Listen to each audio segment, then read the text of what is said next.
아멘. 오늘 보실 말씀은 여호수아 8장입니다. 여호수아 8장 1에서 2절 말씀을 제가 봉독에 올립니다. 여호수아 8장 1에서 2절 말씀을 제가 봉독합니다. 여호수아 8장 1에서 2절 말씀. 여호와께서 여호수아에게 이르시되 두려워하지 말라 놀라지 말라 군사를 다 거느리고 일어나 아이로 올라가라. 보라 내가 아이 왕과 그의 백성과 그의 성읍과 그의 땅을 다 내 손에 넘겨 주었으니 너는 여리고와 그 왕에게 행한 것 같이 아이와 그 왕에게 행하되 오직 거기서 탈취할 물건과 가축은 스스로 가지라. 너는 아이 성 뒤에 복병을 둘지니라 하시니. 아멘. 우리 함께 기도합니다. 하나님, 아이 성 전투를 살펴보고자 합니다. 아이 성 전투 가운데 하나님 지혜를 주셔서 승리하게 하셨던 것처럼 이 말씀을 통해서 하나님 듣는 영혼들의 심령이 은혜 받게 하시고 깨닫게 하셔서 하나님께 겸손히 지혜를 구하게 하시고 하나님 주신 지혜로 세상을 살아나가는 모두가 되게 하여 주옵소서. 예수님의 이름으로 기도합니다. 아멘. 지난주에는 아간의 범죄에 대해서 이제 한번 살펴보았죠. 하나님이 아간의 죄 때문에 진노하셨어요. 그래서 이스라엘이 처음으로 실패를 경험하였어요. 그러니까 지금까지 굉장히 승승장구하게 왔는데 실패를 경험한 거예요. 그래서 어떻게 했냐면 지도자 여호수아가 옷을 찢죠. 자기 옷을 찢고 통곡하고 하나님께 울부짖으며 이제 기도를 했어요. 여호수아가 하나님께 도대체 어떻게 된 일입니까? 무슨 일입니까? 아주 울부짖으며 통곡하며 기도했습니다. 하나님은 그래서 죄를 지적하셨고 아간의 죄라는 것이 제비뽑기를 통해서 드러났어요. 그래서 그 아간을 돌로 치고요. 전리품과 함께 불을 질러버렸어요. 그랬더니 하나님이 곧장 진노를 그치셨어요. 하나님 뒤끝이 없으세요. 하나님은 공의의 문제가 해결이 되면 바로 진노를 멈추시는 분. 하나님이 진노를 그치자마자 하나님과 이스라엘의 관계는 다시 회복되었어요. 그리고 다시 진전이 되었어요. 여호수아서 8장 1절에 보면 여호와께서 여호수아에게 이르시되 두려워하지 말라 놀라지 말라 군사를 다 거느리고 일어나 아이로 올라가라. 보라 내가 아이 왕과 그의 백성과 그의 성읍과 그의 땅을 다 내 손에 넘겨 주었으니. 여호수아 8장 1절 말씀. 하나님께서 진노하셔가지고 이들에게 하나님의 얼굴을 가리셨거든요. 그래서 하나님이 이들과 함께하지 않아가지고 이들은 그냥 완전 실패를 해버렸는데 하나님이 다시 이들에게 지금 찾아와 주셨어요. 하나님 찾아와 주셨어요. 이 세상 가장 고통스러운 경험이 있다고 하면 무엇일까요? 어린아이로 치면 부모와 떨어지는 것이에요. 어린아이로 치면요. 그것은 마치 전쟁 통해서 겪는 두려움과 고통과 맞먹는 것이에요. 맞먹는 것이에요. 어린아이에게는. 우리가 하나님의 자녀로서 하나님의 사랑을 누리다가 갑자기 하나님과의 관계가 단절이 된 것 같은 그런 느낌. 그것은 매우 고통스러운 경험이라고 할 수 있어요. 그때는 매우 두려워지고 소심해지고 의기소침해지고 고통스럽고 공허하게 되고 방황하게 되고 혼란스럽게 되고 막 그렇게 되죠. 하나님과의 관계가 회복이 되어야 돼요. 여러분 정말 하나님과 이 사랑의 관계를 누리고 있습니까? 하나님과 사랑의 관계를? 하나님의 사랑을 일상에서 잘 누리지 못하고 하나님이 오늘 나에게 찾아오신 그 경험이 없다면 하나님과의 관계가 회복이 되어요. 방법은 여호수아가 했던 방법밖에 없어요. 하나님께 기도하는 거예요. 하나님께 물어보는 거예요. 가슴을 치고 아파하며 하나님께 매달리는 거예요. 매달리는 거예요. 그러면서 다시 말씀을 펼쳐서 보는 거예요. 다시 말씀을 펼쳐서 보는 거예요. 저도 이번 주에 굉장히 영적으로 굉장히 곤고한 상태에 있었어요. 저희 연약함으로 영적으로 매우 무겁고 곤고한 상태에 있었어요. 그래서 하나님께 기도하면서 그때 제가 병원에 있을 텐데 병원에서 로마서 말씀을 다시 붙잡았어요. 로마서 말씀을. 그래서 하나님과의 그 회복의 관계를 다시 복음의 기쁨과 풍요와 영광을 다시 누리게 됐어요. 하나님은 진노의 하나님이세요. 그러나 뒤끝이 없어요. 하나님은 진노가 멈추면 바로 어떻게 되냐면 하나님은 진노가 멈추면 바로 하나님의 축복이 임해요.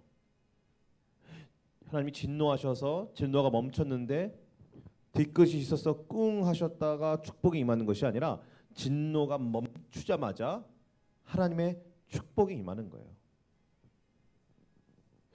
여호수아서 7장 26절에 보면 하나님의 진노가 딱 멈춰져요. 그리고 나서 바로 8장 1절에 하나님이 여호수아에게 말씀하시죠. 이것이 바로 하나님의 축복이에요. 예수 그리스도의 복음은 정말 위대한 것이에요. 예수 그리스도를 믿으면 믿자마자 하나님의 진노가 그쳐요. 예수를 믿으면 하나님의 진노가 바로 그쳐서 그 다음부터 어떻게 되냐면 1년 후에 2년 후에 하나님의 사랑이 시작되는 것이 아니라 하나님의 축복의 관계가 시작되는 것이 아니라 곧바로 시작되는 거예요. 하나님의 축복을 받는 관계가 곧바로 시작되는 거예요. 근데 이방 종교는요, 저기 불교나 뭐 힌두교나 우리나라가 이 토속 종교, 샤머니즘 이런 종교들은 다 천주교도 마찬가지고 이슬람교 다 어떻게 되냐면 그 신의 마음을 달래기 위해서 엄청나게 부단히 노력해야 돼요. 굉장히 신에게 잘 보이기 위해서 부단히 노력하고 잘 보이도록 이렇게 부단히 애를 써야 돼요. 신이 너무 화가 너무 나가지고 화가 많이 나 있어가지고 그 마음을 달래주기, 신을 감동시키기 위해서 신에게 잘 보이기 위해서 부단히 애를 써야 돼요. 얼마나 피곤한 일입니까? 그럼에도 불구하고 만족이 없기 때문에 신의 마음을 달래줬다는 확신이 없기 때문에 계속하는 거예요. 그런데 우리 하나님은 진리는 뭐냐면 예수를 믿으면 그 자리에서 하나님의 진노가 딱 멈춰요. 그리고 나서 바로 하나님의 축복의 관계가 들어가는 거예요. 바로 하나님의 자녀가 되는 거예요. 곧바로 들어가는 거예요. 곧바로. 기간이 없어요. 믿는 즉시, 예수를 믿는 즉시 하나님의 진노가 멈추고 하나님의 축복이 시작되는 거예요.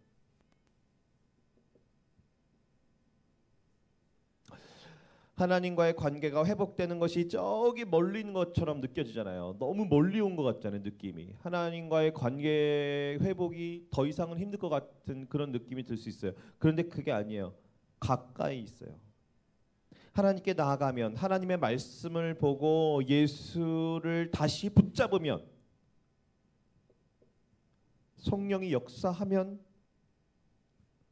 그래서 나의 죄를 깨닫게 하시면, 회개하고 자복해 나아가면 회복하는 것이에요. 하나님이 여호수아에게 뭐라고 말씀하시냐면 두려워하지 말아라, 놀라지 말아라 라고 말씀하시면서 아이로 올라가라, 아이로 올라가라 라고 말씀하세요. 이게 무슨 말이냐면 이들이 아이에 가다가 패배했잖아요. 그러니까 그 패배했던 현장으로 다시 가라는 거예요. 인생의 그 쓰라린 아픔을 겪었던 그 자리로 다시 돌아가라는 거예요. 인생의 실패를 경험했던 그 자리로 돌아가는 거예요. 돌아가라는 거예요. 하나님께 기도하지 않고 내 힘으로 해보려고 했다가 쓴맛을 보았던 그 자리로 다시 돌아가라는 거예요. 다시 돌아가라는 거예요. 그 전에는 하나님이 이들과 함께 하시지 않았죠. 그래서 그들은 패배했습니다. 그런데 이제는 다시 하나님이 너희와 함께 하실 것이기 때문에 다시 가라는 거예요. 마음 아프지만 그 현장에 가라는 거예요. 그리고 하나님이 이미 왕과 백성, 성읍과 땅을 다 넘겨주었다고 말씀하세요. 여리고 전투에서도 하나님이 이런 식으로 말씀하셨잖아요. 이미 넘겨주었다. 이미 너희들은 승리다. 이들은 이미 승리한 싸움을 싸울 뿐이고 이미 승리한 영광을 그냥 받는 것뿐이에요. 그냥 받는 거예요. 승리를 그냥 받는 거예요. 쟁취의 의미보다 사실 받는 의미가 더 큰 것이죠. 이들이 열심히 하고 이들이 잘해서 이들이 자격과 조건이 출중해서 그것을 획득하는 것이 아니라 받는 거라니까요. 받는 거. 예수 믿으면 왜 하나님의 진노가 멈추어지고 하나님의 축복이 시작되냐면 예수의 공로를 그냥 받는 거예요. 예수께서 십자가에서 죽으시고 예수께서 부활하신 그 예수님의 행하신 그 업적, 예수님의 행하신 그 공로를 그냥 내가 받는 거예요. 그냥 내가 받는 거예요. 예수님이 다 이뤄놓으신 그 승리를 그냥 내가 받는 거예요. 그렇기 때문에 나에게는 곧바로 하나님의 축복이 시작되는 것입니다.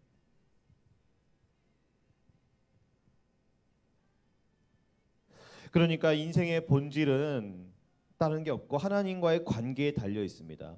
우리가 어떻게 해야 전쟁에서 승리할 것인가도 중요하겠지만 그것보다 더 중요한 것은 하나님이 우리와 함께 하시는 것이고 하나님과 우리와 온전한 관계가 회복되는 것이고 우리가 하나님과의 그 사랑의 관계를 누리는 것이고 하나님과의 온전한 관계에 있으면 승리는 따놓은 당상이라니까요. 이미 승리는 보장돼 있어요. 이미 승리가 보장돼 있다니까요. 우리 한국은 어떻습니까? 한국 사회는 서울대학교 나오면 의과대학 나오면 앞으로의 인생이 보장되어 있다고 저는 그렇게 배워왔었어요. 지금은 경쟁이 옛날보다 더 치열해지고 심화됐기 때문에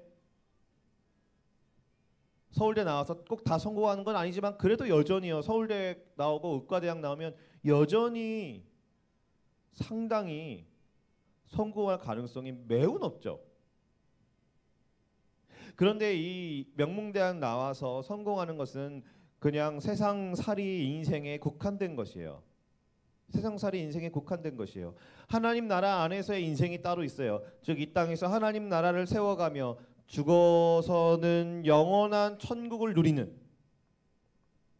그 성도의 인생에서는 하나님과의 온전한 관계가 중요한 거예요. 세상에 출세한다고 해서 죽어서 천국 가는 거 아니에요. 그러면 그 출세가 무슨 소용이 있겠어요? 죽어서 지옥 간다고 하면 그 출세가 무슨 소용이 있겠어요? 차라리 출세 안 하고 천국 가는 게 낫지 않겠어요? 그리고 이 땅에서 하나님과의 관계가 없으면 아무리 성공하고 출세해도 하나님으로부터 오는 진정한 행복과 기쁨과 풍요와 부요를 누릴 수 없어요. 어제 가족 지인이 한 명 왔는데 이 가족 중에 이 지인이 제 가족이에요. 제 가족인데 친구가 의사가 있는데 우울증이 걸려가지고 막 약을 먹는다는 거예요. 약을 먹는다는 거예요. 그러니까 그런 성공과 출세가 인간의 행복과 기쁨을 줄 수 없다는 것이 너무나도 자명한 사실이에요. 결국 하나님 나라 안에서의 인생을 살아가는 것, 직업, 귀천을 빈부를 막론하고 어떤 직업을 가졌던 어떤 신분에 처해 있건 상관없이 대통령이건 아니면 서민이건 아니면 저기 판자촌에 사는 사람이건 하나님 나라 안에서만 인생을 산다면 그 인생은 어디서나 행복과 부요와 기쁨과 인생의 보람과 의미를 찾으며 살아갈 수 있는 거예요. 왜냐하면 인간은 하나님이 지으셨기 때문에 하나님만이 인간에게 참다운 행복을 주실 수 있는 것이죠.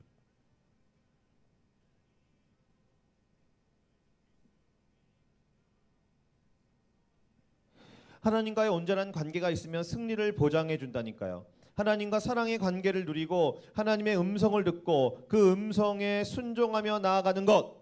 자기 생각이 있습니다. 자기 주장이 있습니다. 자기 목소리가 있어요. 자기가 받고 싶은 자기 나름대로의 자기 권리가 있습니다.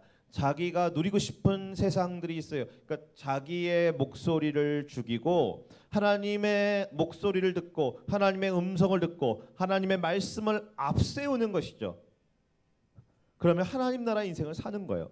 그런데 좀 특이한 게 있어요. 아이성 전투의 그 형태가 있는데요. 이건 여리고성 전투와 좀 달라요. 8장 2절에 보면 너는 여리고와 그 왕에게 행한 것 같이 아이와 그 왕에게 행하되 오직 거기서 탈취할 물건과 가축은 스스로 가지라. 너는 아이성 뒤에 복병을 둘지니라 하시니 라고 나와요.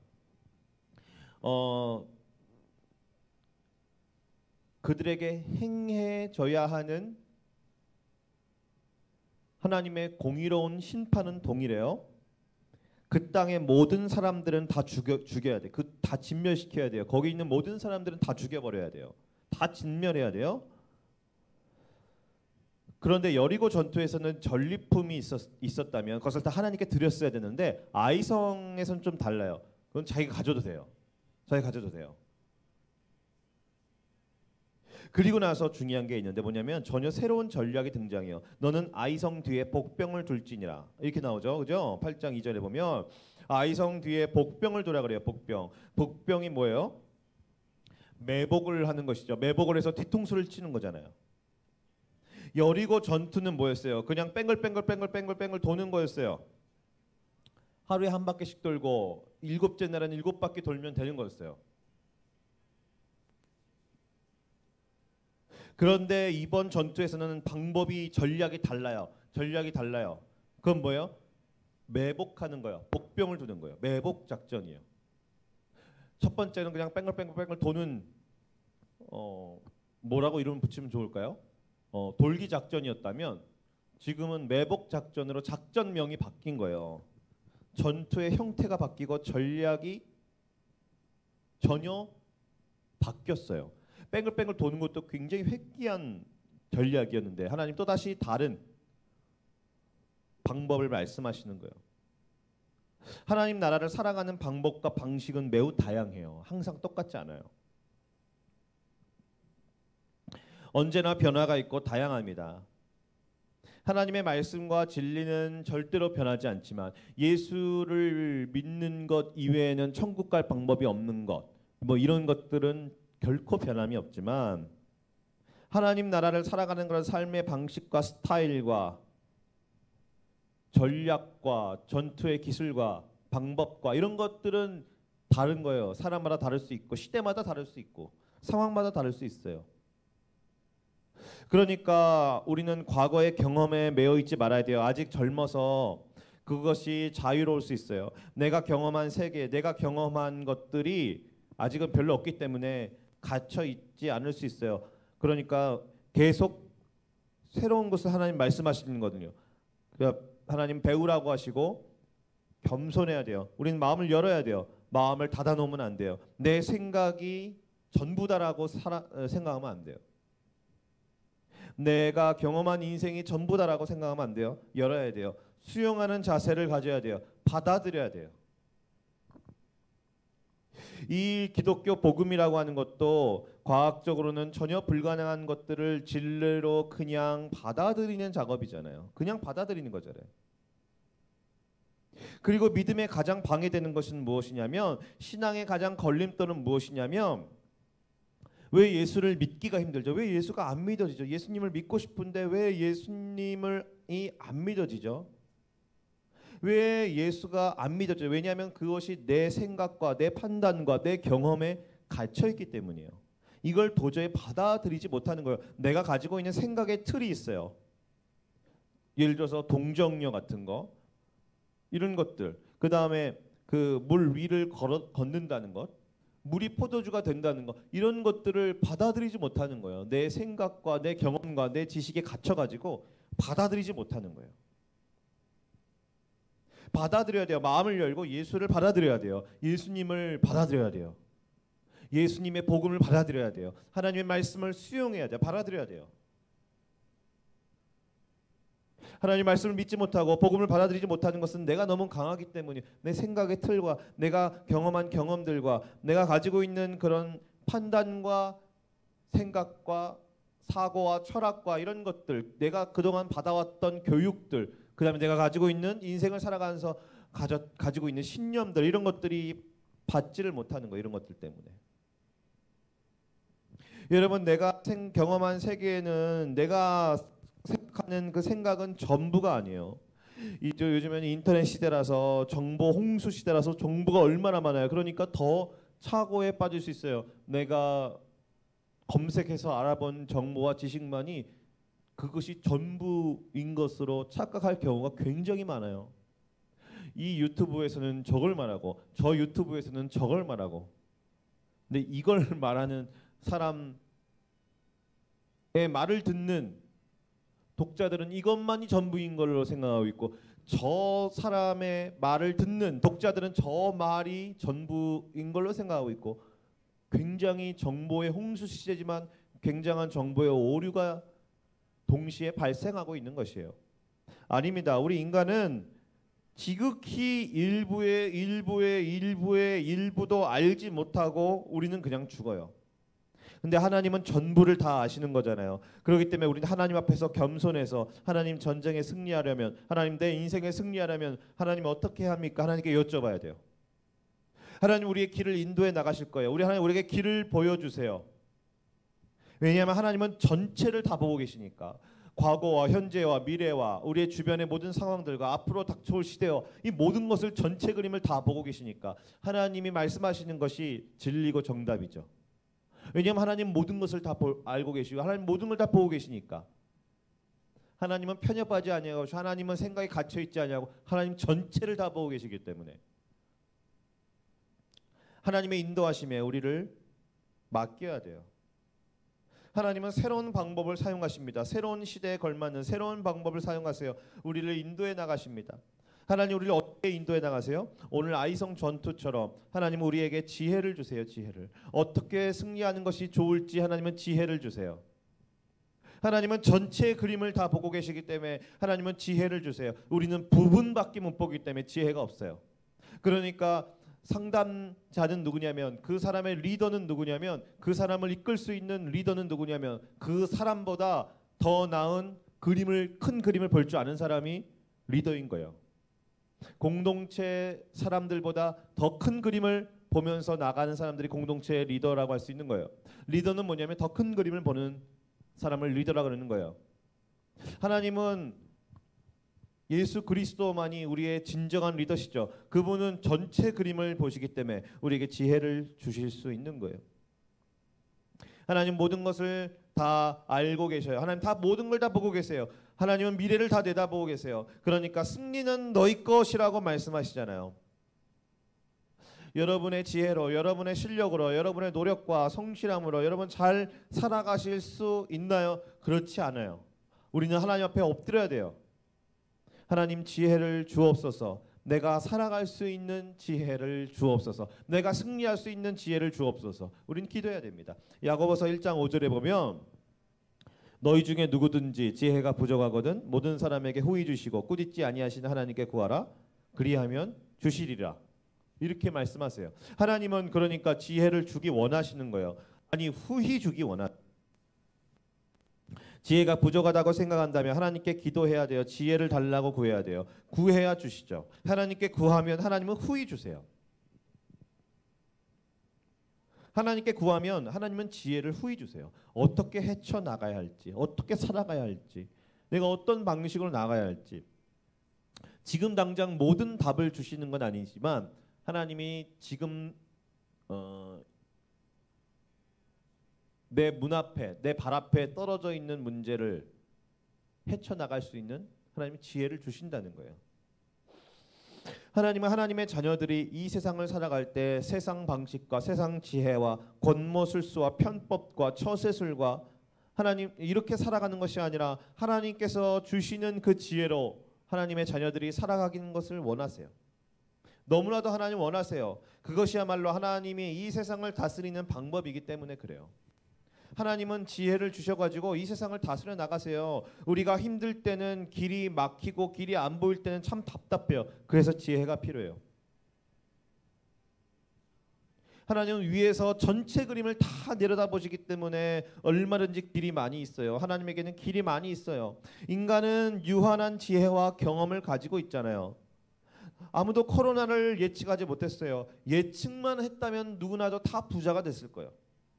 아무도 예측하지 못했어요. 그러나 하나님은 다 알고 계셨어요. 코로나를요. 그래서 하나님은 모든 계획을 이미 다 세우고 계셨고, 그래서 코로나 기간에도 하나님은 하나님의 사람들에게 지혜를 주셔가지고 하나님은 하나님의 일을 계속해서 하셨던 거예요.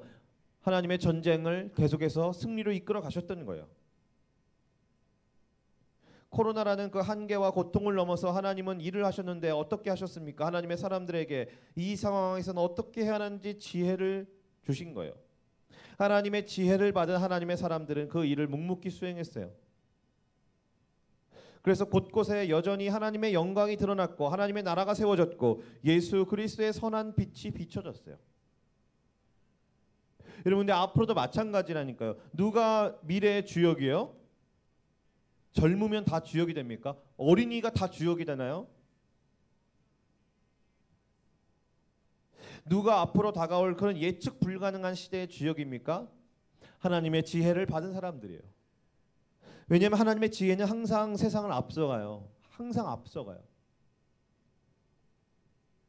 그 사람들은 어떤 시대가 와도 어떤 예측 불가능한 전혀 상상하지 못했던 세계가 펼쳐져도 그것을 뛰어넘는 지혜로 세상을 하나님의 뜻대로 다스리며 나아갈 것이에요.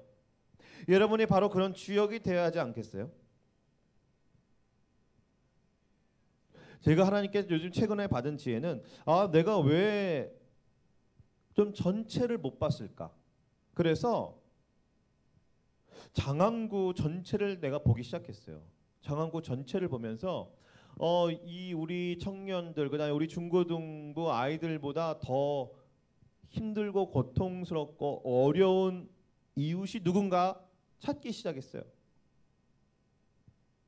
그래서 장안구에는 아주 좋은 고아원이 있다는 걸 알게 됐어요. 그래서 어떻게 이들을 섬길 수 있을 것인가 지금 기도로 준비하고 있어요. 만약 섬김의 자리까지 가서 또 그들에게 복음을 전할 수 있다면 이거 하나님이 주신 지혜로 확신해도 되겠죠.